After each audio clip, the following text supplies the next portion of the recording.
fast food chain Steak and Shake eating burgers and fries in a bid to highlight the chain's switch to frying their food in beef tallow, which is a healthier alternative to traditionally used seed oil. And to incentivize companies like this one to switch to traditional ingredients like beef tallow. Oh, by the way, here you go. What's going on, guys? Welcome back to All Gains Mindset, where we get you on the grind and improve your mind in every single video. I don't have, as you can see, Andrew's not with me today, but I have a video for you guys, and it's about Steak and Shake. So, Steak and Shake a few months ago, and I'll put it up on screen.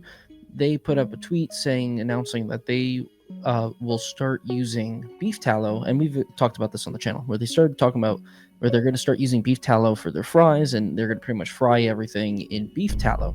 Now, this is something that McDonald's used to do, and other fast food joints used to do probably over 30-40 years ago. And once the rise of seed oils and all those other types of oils came into the market, that's when those companies switched over, and I'm assuming also Steak and Shake. Steak and Shake has been around, I think, since the 1930s. They are the originators of what they call the steak burger. And so when I heard about that they were going to do the beef tallow fries, I said to myself, I need to go try them. The first thing my instinct was, where's the nearest one? To my chagrin, there is none in New Jersey. Lost. I am lost. And yet, I can feel his presence. So close, so close. And so I had to go find one elsewhere. So last month I was not in Jersey. I went on a cruise. I had a real fun time, real good experience. We drove down to Florida to go on the cruise. And so while I was in Florida, I went to go find one and to try it out myself with my wife. So we went to Steak and Shake. There's like a whole bunch of them down there. And so if the execs at Steak and Shake are watching this video, which I hope they find this video sometime, please bring some Steak and Shakes to New Jersey, please, because oh man, I'll talk about how I feel about it at the end, later on. But so we found a Steak and Shake. We picked a Steak and Shake out of the hundreds that are in Florida. It's a kind of little retro on the front. It's not like the modern, boring look of like McDonald's and Wendy's that you see nowadays. So the first thing I saw going in there were these screens, and so that's where you order your food. And I was like, wow, this is pretty modern for something that looks retro. So I was pretty intrigued, but I did really like how the screens operated. So you had all the different options, you had all the different types of burgers. They had, I think, grilled cheese, they had hot dogs, they had a whole bunch of stuff. The shakes, they had a whole bunch of things. And so I ordered myself a triple steak burger with cheese and 2 orders of fries. So I think I had gotten a meal, so I had gotten a fry, and I ordered a large vanilla milkshake. And then I ordered myself a second order of fries. I had to have it with a bun because I think when you first try a burger, especially when it's something that you've never had before, I think it's best to just, for the experience, to have it with the bun. I really didn't want to, but I think it's just better to do it that way. Once they come to New Jersey, I will probably not be having it with a bun because bread is useless at this point. It's just doesn't really do anything for you. So I kind of just would rather not to have the bun, but I felt like for my first experience I needed to have it. So the atmosphere within the store is pretty nice. It shows a lot of history, a lot of stuff of like specifically their history, where they come from and everything like that. And it kind of has that like old diner feel, minus like the big high top bar-esque thing, because that high top bar thing is kind of like where they deliver your food, except they don't have like the high top stools. It's just literally the high top. But we waited for our food. The food finally came, and it looked great. The presentation of it was really nice. I really liked the baskets that they used for like the fries and everything. Sat down. I ate my burger first because I wanted to save the fries for last. And the burger was great. Tasted great. Good flavor.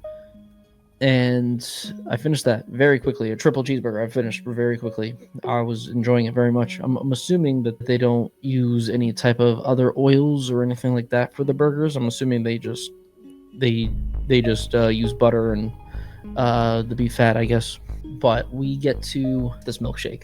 This milkshake is huge. Like, I don't know if I have it on video, but the shake itself, when you sit inside, they give you these specialty glasses. Of course, you can't take home, but they have these specialty glasses, and they're tall, like they're very tall glasses. And the milkshake tasted very good. I mean, it's a villain milkshake. It's, it's the most bland thing you can have, but like, to me, a milkshake, like, it has to taste a certain way. It has to have this texture, and it was perfect. It was a perfect milkshake. We get to the fries, and the fries, they were great. I ate them very quickly. I even said to my wife, I was like, listen, if Steak and Shake opened a store like by us, I would never go to any other fast food restaurant ever again if I really wanted like fries. If I ever wanted to have something like that, like other than making it myself, which is probably the thing you should do, I would rather go to Steak and Shake and just only go there ever. Like, that would be the only place I'd ever go if I wanted to have like a cheat meal and have something. It's the only place I would go. It was so good. The beef tallow didn't make the fries soggy at all.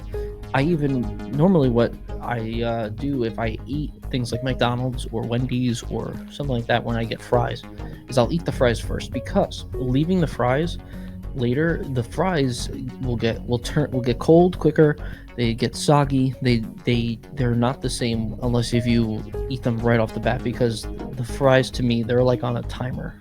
They're on a timer where they're not going to last long. I wanted to put it to the test, and I decided to have that last. So I had the burger first, and then I went to the fries, and I had the milkshake in between. These fries, they did not do that whatsoever. They weren't even like oily wet. They were like perfect fries.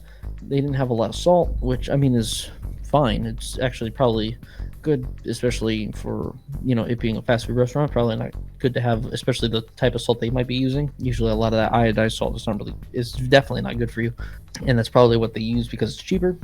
That's what a lot of places use, and that's what a lot of people think that salt should be, but it's not. They weren't that salty, which is fine, and they tasted great. If they were crispy, they weren't wet or soggy or anything like that. They just had good flavor. And I saw a little board on the wall, but it says, "Welcome to your Steak and Shake. We have a passion for fresh, all natural ingredients prepared by hand. We didn't invent the burger, just the steak burger. We churn our own ice cream to make our legendary milkshakes. Even our whipped cream is homemade.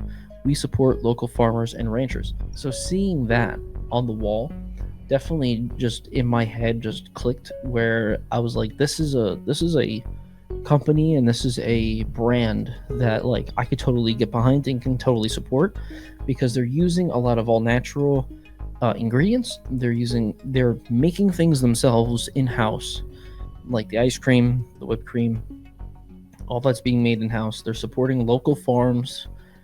They're not getting something from a huge warehouse in the middle of nowhere and it being shipped all the way to them. They're supporting farms that are in, at least in the general region. Probably, of course, we were in Florida, so it was probably some sort of farm somewhere in Florida that they got it from, which is a lot better than it going to Florida and it coming from like Colorado, right? And so seeing all that, I didn't see it on this specific picture, and I should have taken a picture of the other board I saw, but another board said that they grind in-house their meat to make the burgers, which is great. I actually think that that's probably the best thing to do, and that's something that not a lot of places will do anymore, unless if you are specifically like a mom and pop type of shop, right, where you do everything in-house, because that's just the way to do it, and of course things will be very expensive. That's another thing. It might be different based on the type of state you're in, but the food was relatively cheap in comparison. So a double steak burger, double cheese, is $6.59. Now, if we go to McDonald's, and this is based off the McDonald's app, and especially McDonald's app in New Jersey, of course, these prices will vary. But I wish I kind of did this in Florida while I was in Florida. That way, it would have been at least a little bit more accurate. Because comparing Florida prices to New Jersey prices might not equate properly. However, we're gonna just do this for science. So double quarter pounder, so it pretty much what a double cheeseburger would be over there, double steak burger. Just the sandwich is $8.19 here. So going from $6.59 to $8.19, it's like it's a little under $2 difference, right? Just for the pretty much the same burger. That's crazy. Now, if I did the prices over down there, and if anyone that's watching this in Florida, please let us know what the price actually is of a double quarter pounder to compare in the comment section below. It would definitely help. The prices are very cheap. Not only like a big portion size, but you also get a better quality meal. You get better quality ingredients with dealing with vegetables. The grinds for the burger specifically. The oil that they're using is it's not oil, it's beef tallow. The whole operation, in my opinion, is what fast food should be. Fast food joints, especially ones like Steak and Shake, they do these things because I think it's what the standards should be. I think these are the standards that a lot of companies should be hitting again, because a lot of companies do not do this anymore. They definitely don't. I don't know what Wendy's has done. I don't know what they do anymore, because I know they at least used to not use frozen patties. They used to only do refrigerated patties, which was a lot, I think, in my opinion, a lot better, because at least you know that you're getting fresh stuff that was never frozen. I feel like a lot of fast food joints need to switching over from seed oil fryers to beef tallow. And of course, it's a lot healthier for us as consumers. And that's why I feel like a lot of people, they need to stay away from these other fast food joints, and they need to find places similar to Steak and Shake or Steak and Shake itself and start having that as like their cheat meal. I wouldn't recommend having them a lot. I wouldn't recommend having any of those fast food joints like a lot or even at all. But I think Steak and Shake is probably one of the better ones, and I feel like it's probably one of the ones that if you feel like you should be having something like that, it should definitely be them, because the fact that everything's fresh and everything is in a higher quality. It's not the highest quality, of course. Like, I know they're not using grass-fed, grass-finished meat for their steak burgers, which I hope eventually they would. Please, that'd be great. But they could do something like that. But I know it's not there at this point, at least as of when I'm recording this video. Once I found out about them doing beef tallow fries, I had to try it, and I'm so happy I did. So happy I tried it. One of my favorite places now I want to go. It's so sad that they're not up here, because I totally would be tempted to just go every day to have it, because to me, it's so much better. It's just so much better than McDonald's, so much better than Wendy's or Burger King or any of those companies. And so with that being said, guys, I hope you enjoyed this video. I hope you learned something. And to anyone that is involved in Steak and Shake, anyone that I know that Steak and Shake is very vocal and very on top of their Twitter game. So if this gets onto Twitter and gets their attention, thank you for being around, and I hope that eventually you can make your way over to New Jersey. Make sure you like the video and subscribe to the channel as always. We have a whole bunch of new videos coming out. We got a few video essays coming out. We got some workout videos coming out. So definitely keep an eye out for those. Oh yeah, with that, guys, we'll see you in the next video.